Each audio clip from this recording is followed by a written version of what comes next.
Brian, thank you very much for being here. My pleasure. We just announced our Q2 results. What were some of the main highlights? Q2 was a very solid quarter, and I think, once again, strong results across the board. Another solid quarter for Canadian banking. It's the fourth quarter in a row that the unit's done over $1 billion of profit. Expenses are slightly elevated, but we'll work through that, and that's largely a function of some of the regulatory initiatives we're working on. International banking had a record quarter, $675 million. Relatively benign credit environment, good asset growth, particularly out of the Pacific Alliance countries. It's important to see the investments we're making in all these businesses, but to highlight GBM, in the league tables in M&A we're up significantly, in equity issuance we're up significantly, and this is all a function of the investments we're making here in Canada and throughout our Pacific Alliance footprint to really build up our investment banking capabilities. What is your mid-year's assessment of the bank? I think the bank's operating very well. We've got a lot of operational initiatives going on, whether it's AML or structural cost initiatives. We've been in a fortunate position to acquire some really great businesses. This year we've deployed almost $4.7 billion of capital in terms of acquisitions. And so those are going to be significant. They're on strategy.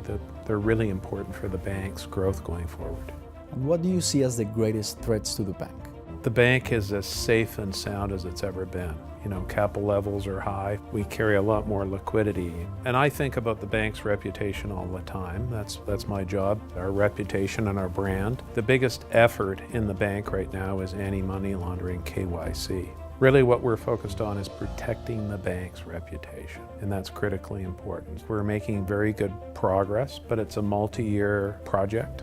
When it comes to culture, what are you and your leadership team most focused on right now? The bank has made significant headway in focusing around our 5-point strategic agenda, and I think we've done a very good job on those initiatives. But it's just about simplifying our business, make it less bureaucratic, and whether it's simplifying the bank's geographic footprint, simplifying the product shelf, making it easier for our customers to do business, that's what we're focused on. And we have to change the way we think. This is a very different bank than it was even 4 years ago. And I've heard this verbatim from employees who might have left and have come back. They can see the investments in technology, the focus we have on our customers. It's very different from a client perspective too. The bank feels better, and all this focus and attention directed at the customer is paying off, certainly for the customer, and we have momentum, and that's very important for any business. Brian, thank you very much. My pleasure, thank you.